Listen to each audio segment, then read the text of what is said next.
हिंदू धर्म में जब भी कोई पूजा अनुष्ठान या शुभ कार्य किया जाता है तो उससे पहले हमारे हाथ की कलाई पर कलावा या मौली बांधी जाती है। क्या यह कलावा बांधना हमारी पूजा विधि का एक अंग मात्र है या इसका कोई वैज्ञानिक एवं धार्मिक कारण भी है? क्या इससे हमारे शरीर को भी कोई लाभ मिलता है? यदि आपके भी मन में यही प्रश्न है तो यह वीडियो आपके लिए ही है। नमस्कार साथियों, आप सभी सनातनियों का हमारे YouTube चैनल पर स्वागत है। साथियों, कलावा हिंदू संस्कृति में प्रत्येक पूजा अनुष्ठान या कोई भी शुभ कार्य करने से पहले हमारी कलाई पर बांधा जाता है। दोस्तों, यदि आप एक सनातनी हैं तो आपको कलावा या मौली बांधने का धार्मिक महत्व तो पता होना ही चाहिए, लेकिन उससे अधिक इसका वैज्ञानिक महत्व पता होना चाहिए, क्योंकि सनातन धर्म में किसी भी धार्मिक अनुष्ठान का कोई ना कोई वैज्ञानिक कारण अवश्य है। आइए बिना किसी देरी के सबसे पहले जानते हैं कलावा बांधने का धार्मिक कारण और इसके फायदे। शास्त्रों में बताया गया है कि माता लक्ष्मी ने कलावा बांधना शुरू किया जब भगवान विष्णु ने वामन अवतार में तीनों लोकों को नाप लिया था, तो राजा बलि की उदारता से प्रसन्न होकर उन्होंने उसे पाताल लोक में रहने दिया। तब राजा बलि ने भगवान विष्णु से प्रार्थना की कि वे भी आकर उनके साथ पाताल लोक में ठहरे। विष्णु जी ने प्रसन्न होकर उनका अनुरोध स्वीकार कर लिया। इसके बाद माता लक्ष्मी भगवान विष्णु को वहां से वापस लाने के लिए भेष बदलकर पाताल पहुंच गईं और बाली के सामने रोने लगीं कि मेरा कोई भाई नहीं है। इसके बाद बाली ने कहा कि आज से मैं तुम्हारा भाई हूँ। इस पर माता लक्ष्मी ने कलावा को रक्षा सूत्र के रूप में राजा बलि को बांध दिया और उन्हें अपना भाई बना लिया। इसके बाद उनसे उपहार के रूप में भगवान विष्णु को मांग लिया। तभी से रक्षा सूत्र के रूप में कलावा बांधा जाता है। इसी के प्रसंग में एक और कथा प्रचलित है कि देवराज इंद्र बार बार राक्षसों से परास्त होते रहे। वह हर बार राक्षसों के हाथों देवताओं की हार से निराश हो गए। इसके बाद इंद्राणी ने कठिन तपस्या की और अपने तपोबल से एक रक्षा सूत्र तैयार किया।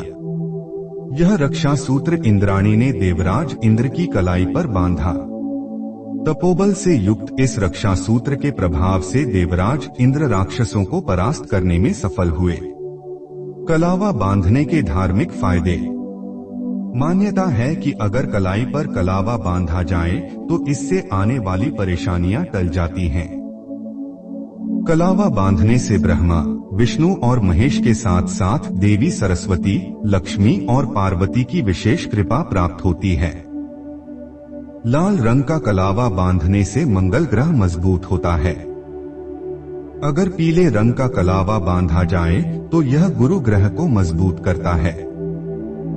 यह भी माना जाता है कि कलाई पर काले रंग का कलावा बांधना शनि ग्रह के लिए शुभ होता है।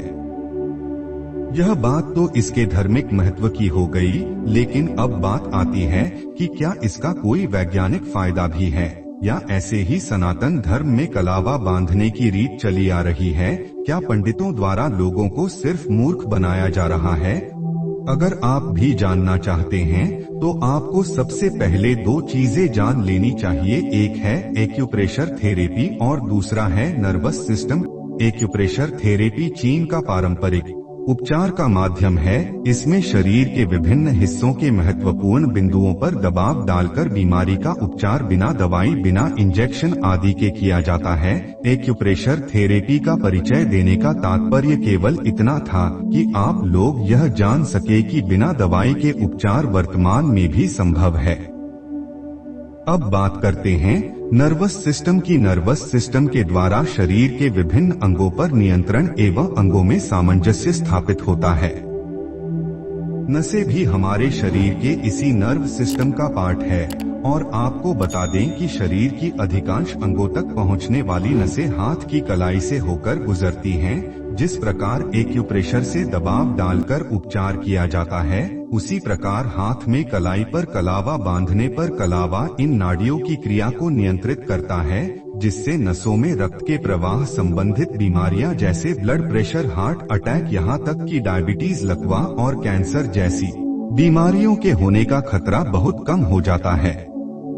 तो साथियों, यदि आप भी एक सनातनी है, गर्व के साथ अपने हाथ में कलावा बांधिए, क्योंकि यह हिंदू होने का ही प्रतीक मात्र नहीं है, बल्कि यह बीमारी होने से पहले का उपचार भी है। और याद रहे, कलावा हमेशा सूत यानी कच्चे धागे का बना हो, जिससे हमारी कलाई को हानि ना पहुंचे।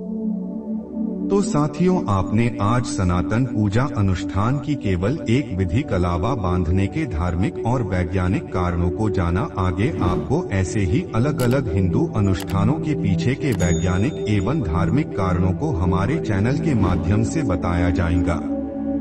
उम्मीद है कि आपको वीडियो पसंद आई होगी, तो आप इस वीडियो को सभी सनातनियों के साथ शेयर करें, साथ ही इस वीडियो को लाइक और चैनल को सब्सक्राइब करें। जय हिंद, जय सनातन।